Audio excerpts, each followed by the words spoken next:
The day is over. The sun has slipped behind the horizon, leaving behind dim streaks of orange and purple. The world is quiet, but inside your mind, the noise continues. Thoughts replay like a broken record. Mistakes, regrets, worries about tomorrow. The chaos doesn't stop just because the world has slowed, but tonight you have a choice. You can wrestle with your thoughts, or you can reclaim your peace. Marcus Aurelius once wrote, "Do not let your mind be disturbed by what is beyond your control." Your mind, right now, is within your control. Notice the chaos, but do not chase it. Watch it like leaves floating down a calm river. Start with a single, deliberate breath. Inhale, feel the stillness. Exhale, release the tension you've been carrying. Let the day's burdens dissolve into the quiet of your room. The nagging doubts, the endless what-ifs, the mental clutter, they do not belong here. You have the power to set them down. Epictetus reminds us, it's not what happens to you, but how you react to it that matters. Tonight, your reaction is calm. Your action is simple. Reclaim the night. Perhaps you journal your lingering thoughts, sip a warm drink, or let soft music wash over you. These small rituals anchor your mind and tell it, the day is done. Look around. Notice the dim light, the gentle hush outside, the rhythm of your own breath. This is your sanctuary. You are not alone in struggling to find peace. Everyone wrestles with the noise of their mind. But in these quiet hours, you can train your mind, nurture clarity, and prepare for tomorrow without force. So tonight, let go. Silence the replaying thoughts. Let the sunset outside mirror the calm inside. Sleep is not an escape. It is a practice, a gift, a moment to reclaim your inner tranquility. Your mind is a garden. The quiet hours are your water and sunlight. Tend it, protect it, and watch your peace grow. If these words meet you where you are, somewhere between reflection and resilience, consider subscribing. It's a way of saying, this matters to you. Quietude. Imagine this. Day is ending, the city lights flicker, but inside your head, it's louder than ever. The voices replay old arguments, the doubts whisper what-ifs, the regrets push like waves against the shore of your mind. You lie there, body tired but thoughts restless. You've been here before, haven't you? The Stoics knew this struggle well. Marcus Aurelius, after commanding armies, wrote to himself, "Nowhere you can go is more peaceful than your own soul." Seneca warned that those who never learn to quiet the mind remain slaves, even if they live in palaces. Quietude isn't escape, it's discipline, it's power. Think of it this way. Silence is not the absence of noise, it's the presence of clarity. The storm of thoughts may rage, but like a deep lake under the wind, you can remain still beneath the surface. Quietude doesn't mean the chaos disappears, it means you stop feeding it. Tonight, instead of wrestling with the noise, notice it. Let the mind chatter like children in a playground, while you step back as the watchful guardian. Breathe in deeply, anchor your awareness, remind yourself, this moment is mine, not theirs. These thoughts are not me, they are passing clouds. Epictetus said, "Freedom is the right to live as we wish." What greater freedom than to rest untouched by worry, untouched by envy, untouched by fear? To master quietude is to master the art of being unshaken. So tonight, reclaim your silence. Dim the lights, slow your breath. Release the grip of tomorrow and yesterday. Rest in the stillness that has always been yours, waiting beneath the noise. Because in the end, quietude is not weakness, it's strength, it's armor. It's the calm fortress no storm can invade. And if you can practice it tonight, even for a few minutes, you'll wake tomorrow not drained, but renewed. Endurance of pain. The room grows still. Outside, life moves on, footsteps, voices, laughter, but inside, you carry something heavier than words. Pain has a way of making the world smaller, trapping you inside its echo. It bends your breath, it weighs on your chest, it whispers, "You won't survive this." And yet, history tells us another story. Marcus Aurelius, writing in the heart of war and illness, reminded himself, "If it is endurable, then endure it." Stop complaining, Seneca, who lived with constant physical suffering, declared that pain is neither unbearable nor eternal. Our mind exaggerates its power. Pain is movement. It comes, it presses, and eventually, it passes. Your body may resist, your heart may ache, but deep beneath that struggle lies your choice. To surrender or to endure, to collapse or to stand. Think of fire. Touch it and it burns. But placed in a hearth, fire warms, strengthens, transforms. Pain is no different. It can consume or it can forge. The contrast is sharp, weakness in retreat or strength in endurance. And you are not alone in this. Every human you've admired, philosopher, warrior, artist, has walked through their own private storm. Epictetus, who lived with a broken leg for life, still taught, "Do not seek for things to happen as you wish, but wish for things to happen as they do, and your life will flow smoothly." So how do we practice? Breathe with the pain instead of against it. Name it without fear. Tell yourself, this is discomfort, not destruction. This is temporary, not eternal. In that moment, you reclaim power. You stop being a victim and become a witness, a soul greater than its suffering. Endurance is not silence. It is strength disguised as calm. It is the quiet courage that whispers, "I am still here. I will not be broken. Pain may visit, but it does not own you." Endure and watch yourself rise, stronger than before. The whisper within night falls, and the world grows quiet. But inside your chest, another sound lingers, a whisper. Not loud, not sharp, but persistent. It questions your worth. It reminds you of past failures. It stirs fears about tomorrow. No one else hears it. Yet for you, it feels like thunder. This inner voice is as old as humanity itself. Socrates once said, "The unexamined life is not worth living." But what happens when the examination becomes a torment? Marcus Aurelius faced the same whispers of doubt and still wrote, "You have power over your mind, not outside events." He knew the battle is not with the world outside, but with the voice within. The whisper is movement. It shifts, it tests, it circles. Some days it feels like a critic, other days like a shadow. But contrast reveals the truth. It is not your enemy, it is your mirror. Ignore it, and it grows louder. Face it, and it begins to teach. Imagine standing before a still pond at dawn. The water reflects every detail, your fear, your strength, your hidden self. The whisper within is that reflection. It unsettles you not because it lies, but because it shows what you avoid seeing. Epictetus taught, "It's not what happens to you, but how you react to it that matters." The same holds for your inner dialogue. You cannot always stop the whisper, but you can choose how to engage with it. Instead of running, lean in. Instead of resisting, listen. Ask, what truth hides here? What lesson waits beneath this fear? The practice is simple, but not easy. Each time the whisper rises, breathe and name it. This is doubt. This is fear. This is memory. Naming it breaks its spell. It becomes a passing cloud, not a permanent storm. And in that moment, you realize the whisper within is not here to break you. It is here to shape you, to guide you back to awareness, to discipline, to strength. Quiet the noise around you and hear it clearly. Accept it, learn from it, then let it fade.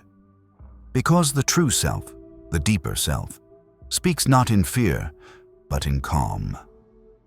Looking inward, dawn breaks quietly. The world stirs with noise, but your mind, it's already racing. Plans, doubts, unfinished conversations. They blur together. Yet there is a door we rarely open, the door inward. To look inward is not to escape life, but to meet it at its roots. Plato once wrote, "The greatest wealth is to live content with little." That wealth begins not in the marketplace, not in applause, but in the still space of the self. Inside, the atmosphere shifts like weather. Some days you find calm rivers of clarity, other days, storms of fear and regret. Marcus Aurelius warned, "You have power over your mind, not outside events." Looking inward means accepting that power, even when the waters are rough. The inner state carries contrasts. Growth meets resistance. Hope collides with memory. You feel fragile, yet capable. Confused, yet awakening. That duality is not a flaw. It's the human condition. To look inward is to walk through both shadow and light without denying either. Picture this: a candle flickering in a silent room. The flame reveals not just the walls, but also the hidden corners. Looking inward is that candle. It illuminates what you avoid, your fears, your pride, your longings. And once you see them, they lose their power to control you. Seneca advised, "Withdraw into yourself as far as you can." Not to abandon the world, but to return stronger. Reflection is not weakness, it's training. Like a warrior sharpening his blade, you sharpen awareness. The practice is steady. Pause, breathe, ask. What am I avoiding? What truly matters today? What thought keeps replaying, and why? Each question peels away noise and leads closer to essence, and slowly you realize, looking inward is not about self-obsession. It's about self-liberation. It's about facing the whisper that says, "You're not enough," and answering, "I'm learning, I'm growing." The world outside is chaos, but inside, when you dare to look, there is order waiting to be reclaimed. So tonight, or this very moment, step inward. The path is narrow, the silence deep, but the reward is clarity, resilience, and a self no storm can shake. Mastery of the mind. The sun rises, but your mind is already awake. Thoughts race, worries, regrets, desires. Like wild horses stampeding through your consciousness. The world outside is loud, but the real battle, it's inside your own head. To master the mind is not to silence it, but to command it. Marcus Aurelius said, "You have power over your mind, not outside events." Realize this, and you will find strength. Strength begins not by controlling life, but by guiding your thoughts through the storms. Your inner world is full of contrasts. Calm rivers of clarity flow alongside jagged cliffs of doubt. Confidence flares, then flickers. Impulse clashes with reason. This duality is human. It's not weakness, it's terrain. Mastery is learning to navigate it with awareness, choosing which thoughts to follow, which to release. Imagine a river cutting through stone. The water does not resist obstacles. It bends, adapts, flows forward. Your mind is the same. Each choice, each moment of focus, shapes your path. Plato reminded us, the mind is everything. What you think, you become. Every thought you nurture today builds the life you inhabit tomorrow. Seneca warned, we suffer more in imagination than in reality. Mastery begins by noticing the repetitive anxieties, the loud judgments, the imagined threats, and gently steering away from them. Like a gardener tending a garden, you pull the weeds, water the seeds of focus, and let clarity grow. The practice is simple, yet powerful. Pause, breathe, reflect. Ask yourself, what thought deserves my energy? Which fear is false?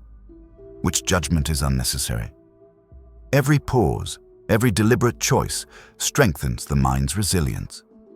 Mastery of the mind is not a destination. It is a daily act. It is turning chaos into calm, reaction into reflection, impulse into purpose. It is answering the storm within with reason, patience, and clarity. Step into your mind now. Watch, guide, practice. The journey is subtle, often invisible, but the reward is immense. A mind unshakable, a life directed from within, and a self steady, no matter what the world throws at you. First step. Morning arrives, but the weight of yesterday lingers. Dreams unfulfilled, mistakes replaying, doubts whispering in corners of your mind. The world outside keeps moving, indifferent, and yet there is power in a single motion, the first step. To take the first step is to break inertia, to defy fear, to meet life on its own terms. Seneca once said, "It is not that we have a short time to live, but that we waste much of it." The first step is claiming time back, choosing presence over hesitation, courage over doubt. Inside, the landscape of your mind is rugged. Mountains of fear, valleys of uncertainty. You may feel small, unready, or overwhelmed. This is normal. Growth begins in discomfort. Every great journey, every enduring change began with a single, uncertain movement forward. Picture this. A lone climber at the base of a towering peak. The summit seems impossible, clouds hiding the path, but the first step onto the trail changes everything. Momentum begins, fears shrink, vision expands. So it is with life. Each deliberate action, no matter how small, moves you closer to mastery of self. Plato reminds us, the beginning is the most important part of the work. And Aristotle adds, we are what we repeatedly do. Excellence, then, is not an act, but a habit. Your first step plants a seed, one that grows with persistence, courage, and reflection. The practice is immediate. Breathe, focus, move. Let the body act while the mind hesitates less. Ask yourself, what step have I postponed? What fear can I face with motion? Each small choice rewires thought into action, doubt into direction. The first step is not about perfection, speed, or certainty. It is about engagement. It is about telling your mind, your heart, your life, I am moving, I am present, I will begin. Tonight, or this very moment, take that step. The path ahead may be long, but the journey starts now. One foot forward, one breath at a time, one choice embraced. And suddenly, you are no longer waiting. You are becoming. Within your control, the world never stops. Noise, deadlines, opinions. They press in from every direction, demanding attention, demanding reaction. Yet in the midst of all this chaos, there is a quiet truth. Not everything is yours to manage. But the things that are, your choices, your actions, your thoughts, those are yours. Within your control lies freedom. Marcus Aurelius once said, "You have power over your mind, not outside events." Realize this, and you will find strength. Imagine that. While the storm rages, you hold the rudder. You may not command the waves, but you can navigate them with skill, with calm, with intent. Inside, your mind may feel like a battlefield. Doubts, fears, regrets, they crash against you like relentless waves. But every time you pause and ask, is this mine to steer? Clarity pierces the fog.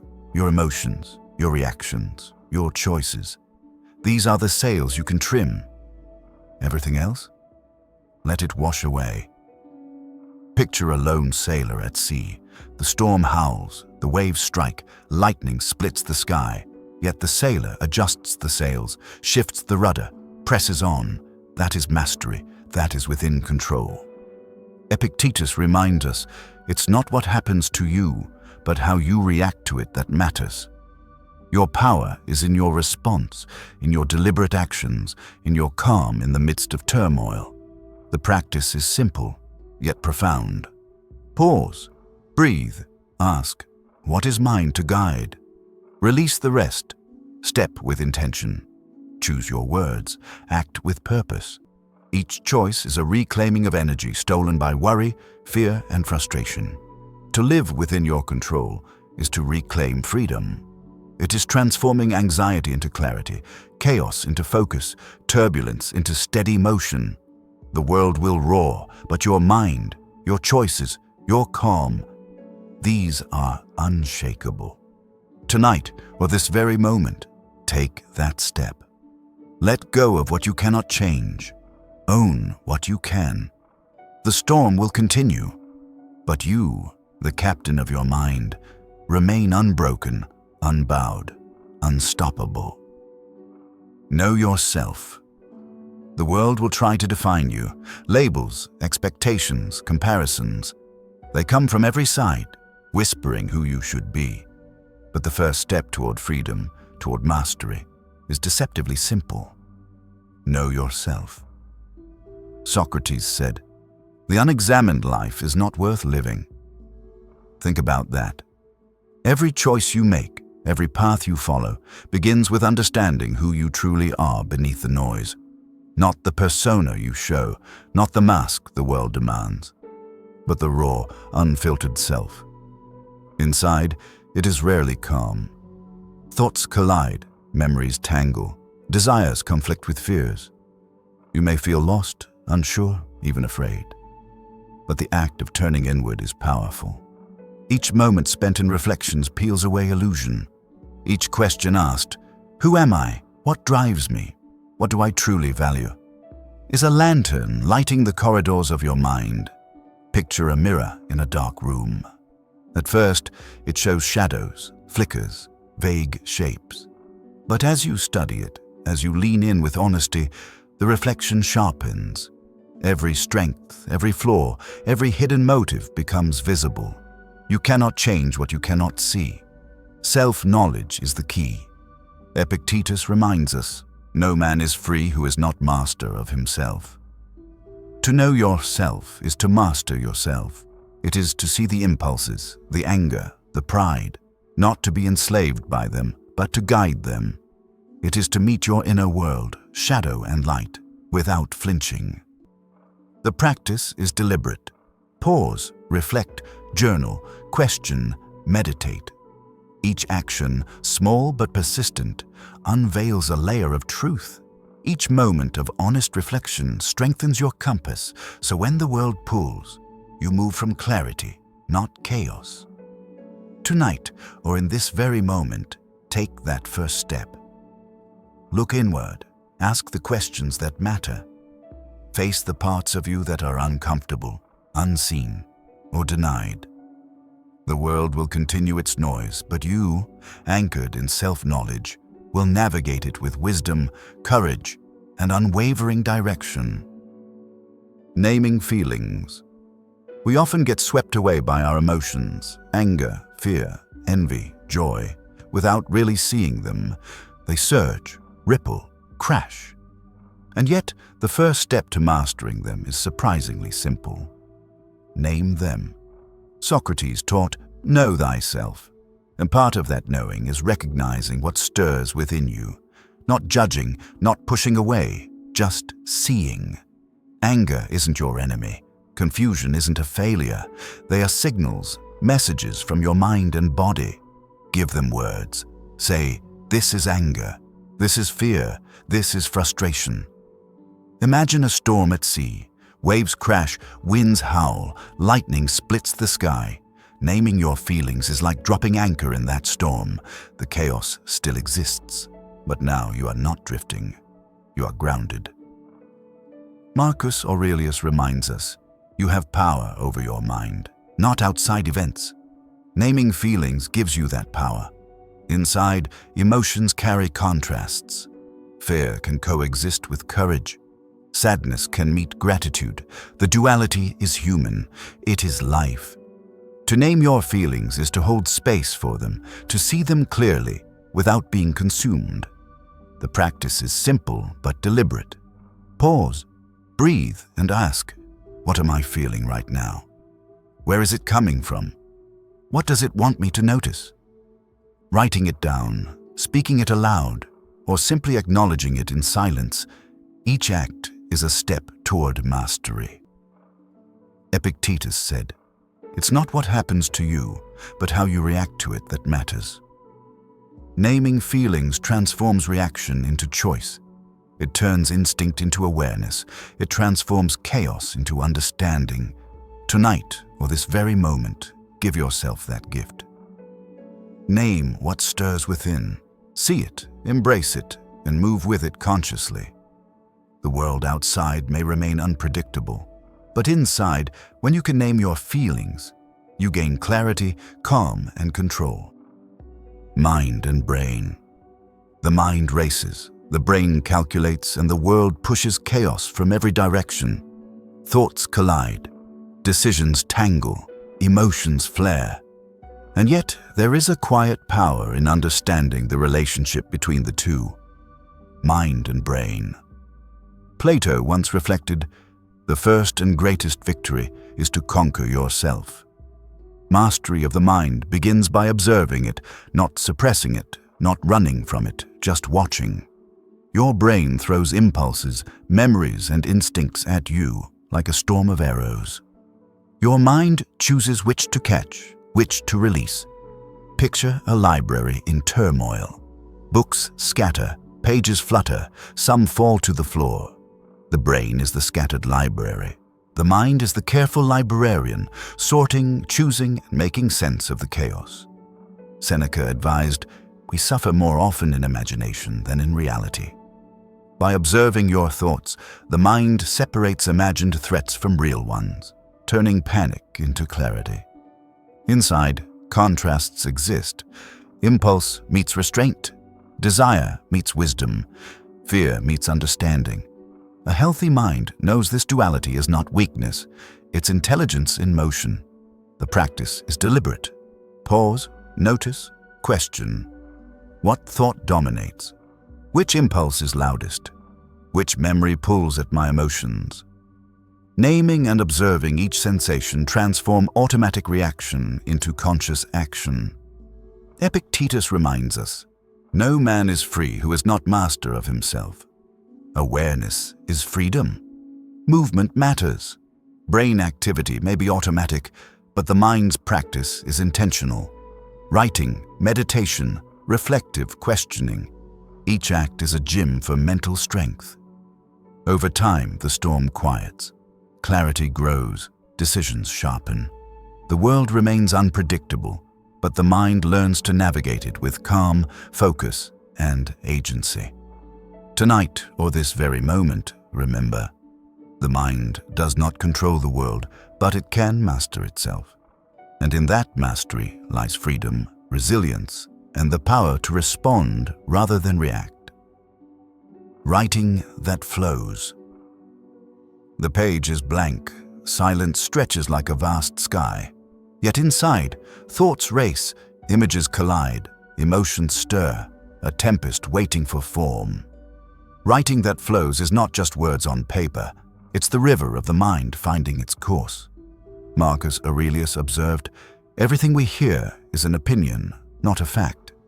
Everything we see is a perspective, not the truth."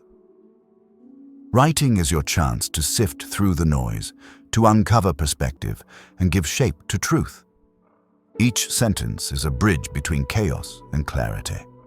Imagine a river carving its path through stone. At first, the effort seems immense, resistance everywhere, but persistence shapes the channel. Plato said, "The beginning is the most important part of the work." Every draft, every scratch, every pause is the start of something profound. The inner state matters as much as technique. Doubt, fear, impatience, they visit like shadows at dusk. Yet Epictetus reminds us, no man is free who is not master of himself. Mastery of your mind allows mastery of your words. Flow begins when judgment steps aside and attention embraces curiosity. Action is practice. Begin without expectation. Let metaphors emerge like hidden paths. Let rhythm rise and fall like breath. Seneca advised, "Every new beginning comes from some other beginning's end." Each word written teaches, each paragraph released evolves. Contrast shapes the story, silence and sound, chaos and order, confusion and clarity. Writing mirrors life. It is both struggle and liberation. The pen is your tool, the mind your guide, and discipline the current that carries the work forward. Picture your words as a candle lighting the corners of thought. Some glow brightly, some flicker, some are yet to ignite, but all are part of the journey. Socrates said, "An unexamined life is not worth living." Through writing, you examine, discover, and refine not just the world, but yourself. And slowly, you realize, writing that flows is not about perfection. It's about presence, courage, and the dialogue between thought and expression. The river moves, the pen moves, you move. So sit, breathe, and let the words come. They may stumble, they may soar, but in the flow you find clarity, mastery, and the quiet joy of creating something that matters. The destination. The road stretches ahead, endless miles, countless turns. Your eyes scan the horizon, searching for the end, for the victory, for the moment you can finally exhale. Yet here is the truth: the destination is never what it seems. Socrates once said, "An unexamined life is not worth living." The journey, the struggles, the detours, they are the true curriculum. Every step tests patience, courage, and clarity. Your mind wants shortcuts, your heart wants rewards, but the path asks for presence. Imagine walking through a dense forest, mist curls around every tree. You stumble, recover, adjust your pace. Each misstep teaches balance. Each shadowed turn sharpens awareness. The destination? It is shaped by the steps you take, not by a finish line on a map. Inside, contrasts arise. Excitement dances with doubt. Hope clashes with fear. Desire collides with reality. Aristotle reminded us, we are what we repeatedly do. Excellence, then, is not an act, but a habit. Every deliberate choice, every conscious action molds the journey and transforms the traveler. The practice is deliberate. Breathe, observe, move. Celebrate small victories. Learn from obstacles. Notice when impatience creeps in. Reflect when frustration takes hold. Each moment is a teacher, each challenge a mentor.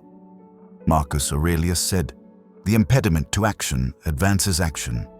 What stands in the way becomes the way, and slowly you realize. The destination is not a distant point. It is the mastery of your own steps, the awareness in each stride, the calm you carry while storms rage around you, the clarity that comes not from arriving, but from walking deliberately, thoughtfully, unafraid. Tonight, or in this very breath, step fully into your journey. The horizon may shimmer, the road may twist, but the power lies not in reaching the end. It lies in traveling wisely, courageously, and with a heart attuned to the lessons every step provides. Our inner strength, the world pushes, demands, distractions, doubts. They batter the mind and test the soul. Yet within you lies a fortress, unshaken, waiting to be claimed. This is not about denial of difficulty. It's about embracing power you already hold. Epictetus once said, "No man is free who is not master of himself."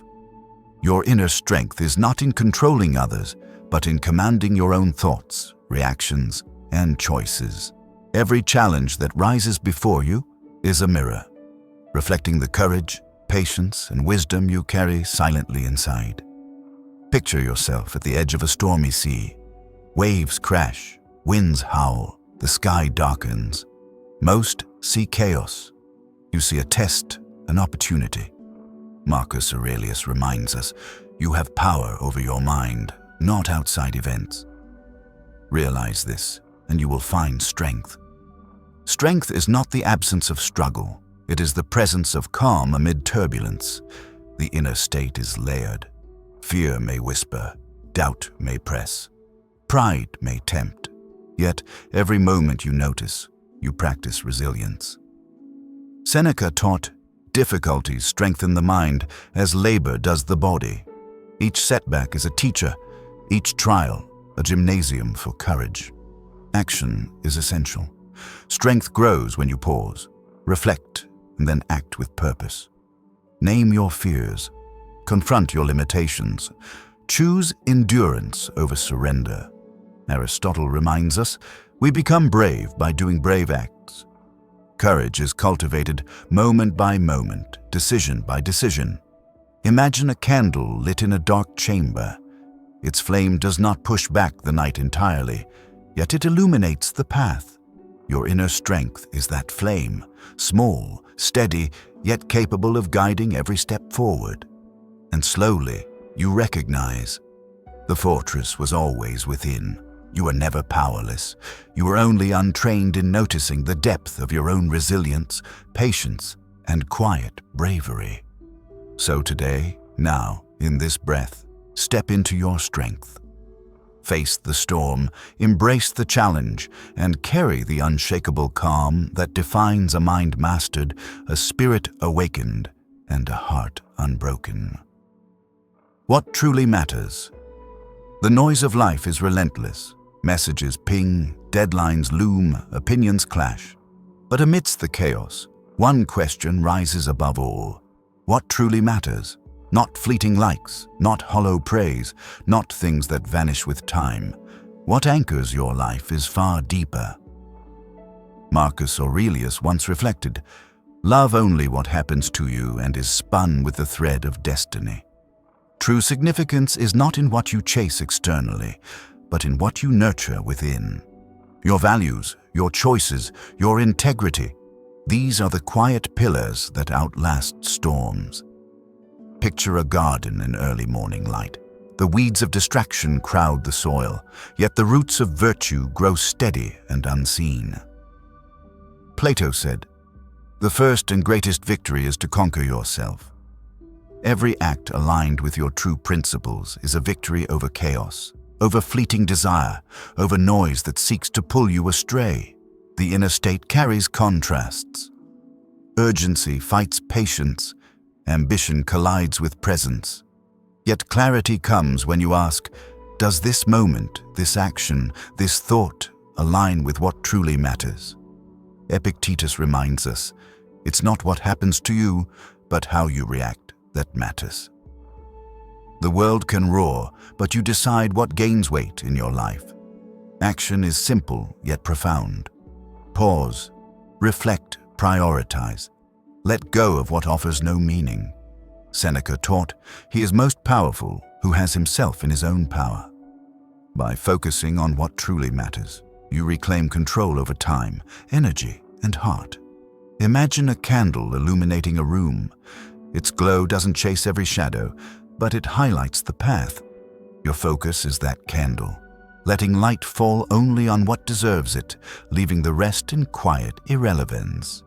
Slowly, you see, life is measured not in possessions, applause, or endless doing, but in depth, presence, and alignment with your highest principles. Every day, every decision, every choice can reflect what truly matters. So today, now ask yourself, where does my energy go? What do I cultivate? What do I protect at all costs? In the stillness, the answer comes, and life shifts. Clarity, purpose, and unshakable focus. These are the treasures that endure when everything else fades.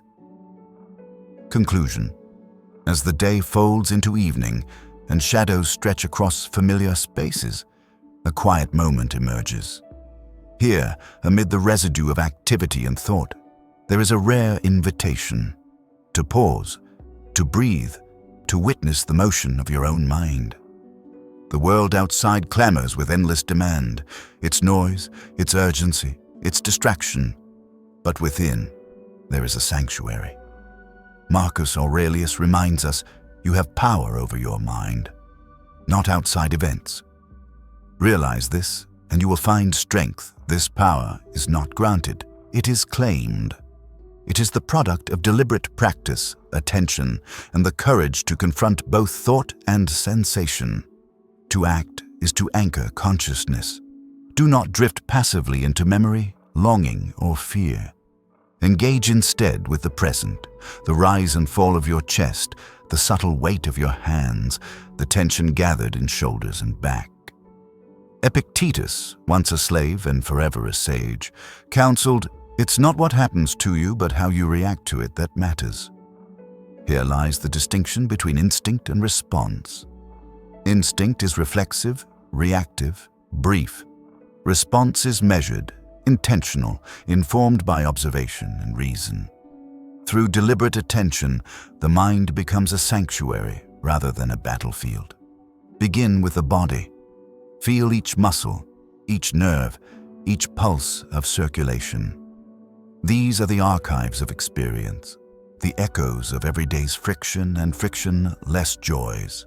Acknowledge them, invite them to soften. Let awareness illuminate not only sensation, but intention. Socrates declared, "An unexamined life is not worth living." But this examination is not solely cerebral. It is a full-bodied inquiry where thought meets sensation and awareness shapes action. Turn then to emotion. Identify and name it. Anxiety, longing, regret, delight, curiosity, tenderness. Each feeling is a messenger, not a master.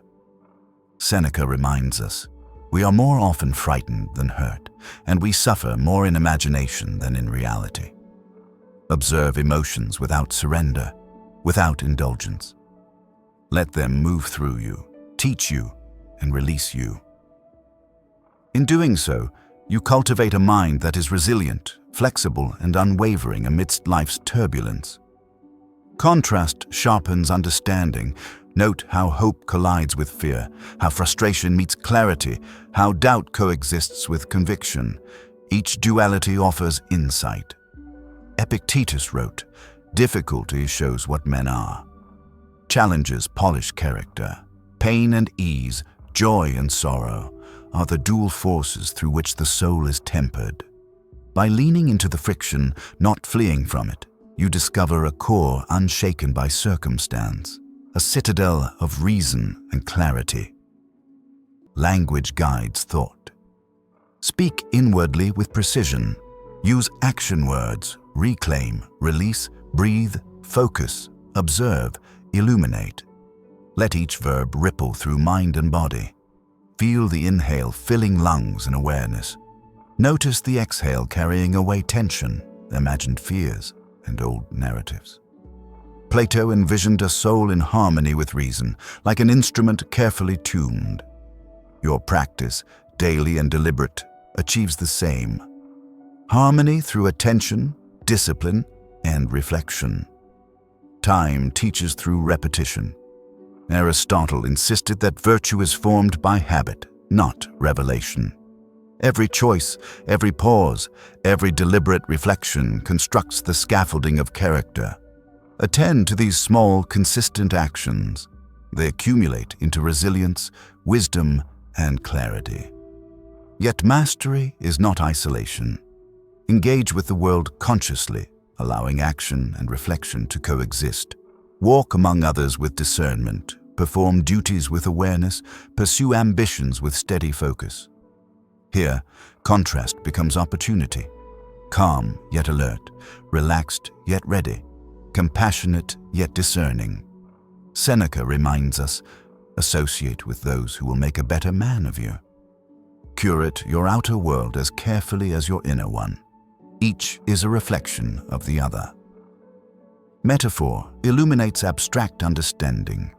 Envision the mind as a garden, seeds of thought planted with care, tended with attention, pruned with discernment. Some thoughts flourish into insight, others wilt as lessons. The sun of awareness moves across the sky of attention, and the garden grows, not in perfection, but in diligent cultivation. Empathy expands mastery. Recognize suffering as universal. Observe others not to judge, but to understand context. Compassion in action is reflection made tangible.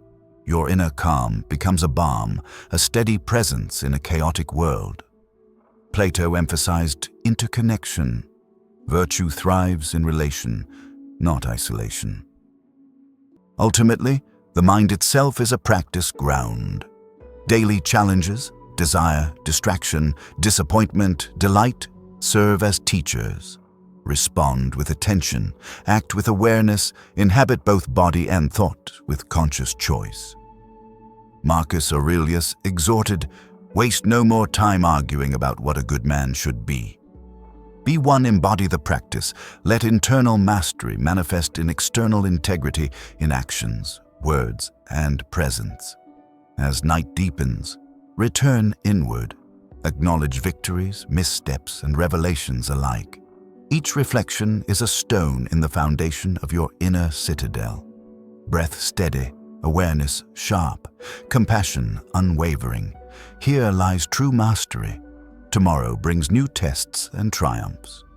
And each time, you return more grounded, more aware, more aligned with reason, emotion, and presence.